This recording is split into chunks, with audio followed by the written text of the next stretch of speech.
Hey everyone, welcome back to the channel. In this video we're going to be talking through the trading targets for round 11. Got 6 of them to go through, with 2 of them being a bit of a review as to how they went last week. So let's start with those few now. With Havili, I did not bring him in last week, decided to save my trades.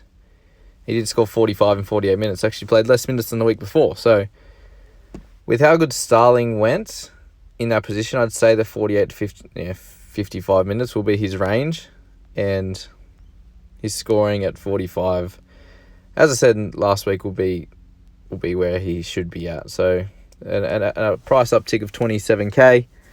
As I said, what you're looking for with him is somewhere between getting to 550 and 600k, and I'd say averaging 45 will get him there. So completely fine for those who brought him in.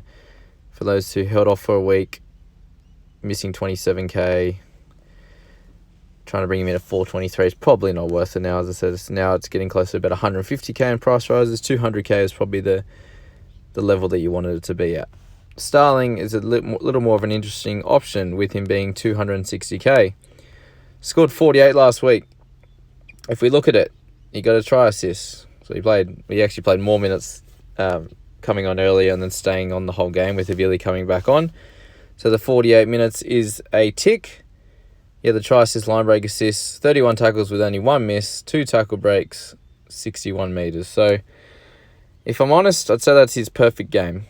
I don't see him scoring any higher than 48 for the rest of the year. He did play well, but can he do it every week? That'll remain to be seen. He will, on the other hand, get a lot of nice price rises. If 48 minutes is his standard, like if he comes on at the 30-minute mark, like he did last week, sounds like, with Havili, they can play him in the forward, so it's very easy for them to bring him on and then keep him on for the rest of the game. You don't have to make that trade interchange again. So minutes is good. I just don't see him averaging that high again. I'd say in the 30s is where you're looking to get him, but again, that's at least a couple 100k in price rises. So definitely a good option for someone's team. The only issue is he's in the hooker position, and you can't use him to cover any other positions that are a little bit harder to fill, with hooker being most people having sort of 3 to 4 hookers in their squad. That's going to be the only issue there. Would you start him in your team? I personally wouldn't. So that's my thoughts on him. If you want to bring him in as a cash out who's going to make some money, and if you've got some trades left over, you can trade him out after, then go for it. All right, let's now look at Benny Hunt, who had another really good week. Last 3, 59, 76, and 73. So since playing 80, he's averaging 74.5. So let's just say I was wrong. I said he wouldn't play as good a game as that. He was only 3 points off what he got in round 9. So those tackles, if he's getting 50 tackles every week, then that's awesome. He covered his missed tackles, which we expected from him, a bit more of a 5 missed tackle game, with his tackle breaks and a couple of offloads. So even had an extra 20 run meters this week, and still kicking for over 200 meters. So just in everything is exactly what you want. Like he's almost got halves numbers in terms of over a couple 100 meters kicked, but having the tackles of a hooker is awesome. To be able to be running the ball too and getting a few tackle breaks and offloads. If this is something to come, then I'd say he's a cut price keeper, definitely. At 691 now, even missing the last few weeks of price rises, he's definitely, I'd say, a buy. You can see he scored really well in the halves playing 80. So when he plays 80 minutes, he does score well. So I'm saying there's going to be less 40 scores than there is going to be 60s and 70s. So if that's where he's at, then he's a buy for many teams. Obviously in the half position, a lot of people are full in that position with blokes like Cleary, Moses, the Pierces, etc. But he's definitely someone to bring in. Jazz Savanga. All right, second game of the year. Got extra minutes. 68 in 48. His PPM is incredible. In a team that got absolutely smashed on the weekend, he made 100 meters with 4 offloads, 7 tackle breaks, and 34 tackles. Just crazy numbers. And he is starting this week, so he's always someone that has scored well. He is at a high price. He's at 690. Can we see him being a keeper? Of course we can. But very rarely has he played a full season. Yeah, as you can see, he's starting late here, but he always seems to get injured. It's like what I was talking about with Dylan Edwards last week. He just seems to get injured every so often, which just annoys your team. You bring him in, he gets a couple of good scores, and then he gets an injury-affected 10 and ruins what those last few scores were. Something like a Tom Trbojevic as well. So, based on how he's going to get more minutes this week, he should get over 50 minutes. He's a over 1 ppm player. He's going to do really well in your team. So, he also covers the hooker and second row position. So, that is very helpful for anyone's squad.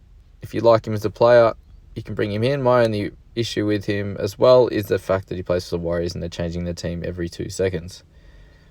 Moving on, Bailey Sironen. Can't even say his name. Bailey Sironen.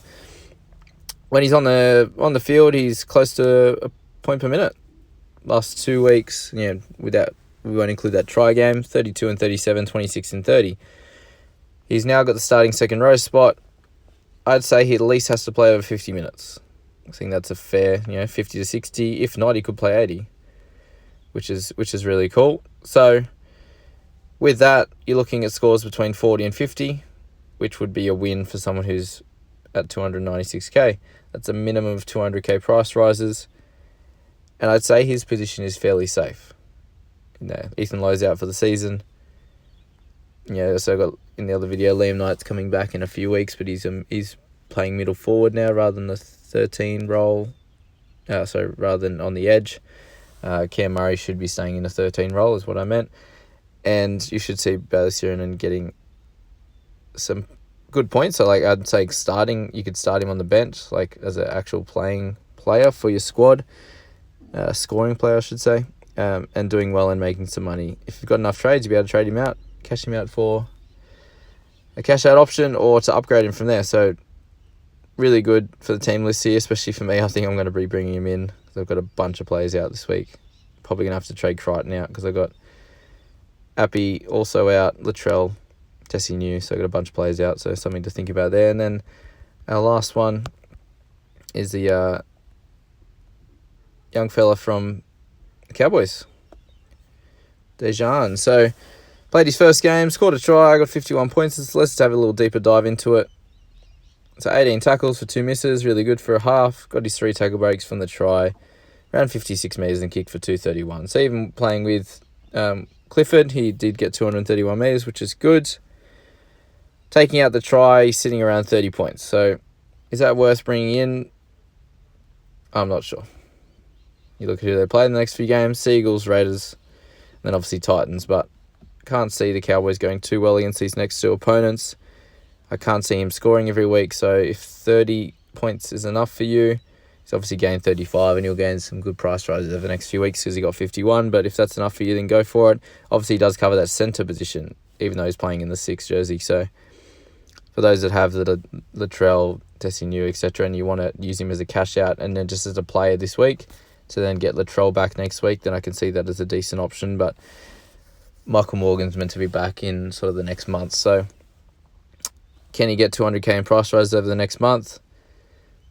My thoughts are no, but he could. If you're not going to be trading him out, then and you just need him as a scorer this week and a cash out for the rest of the year, then you can go for that as well. So that's my thoughts on the trading targets this week, guys. Obviously, check out my other videos I got my front row forward guns video. I've done the centre position, the wing fullback position, and we know my thoughts around the second row forwards. So there's a bunch of options there, guys. Just try and think at this time of the year to bring in keepers. Obviously, Benny Hunt I spoke about as a cut price keeper. Jazz Tavanga could be similar. But just think about that. If you can trade down a 400 or 500k player and upgrade someone that's 600-700 to a top line gun, then I'd suggest that's your best option.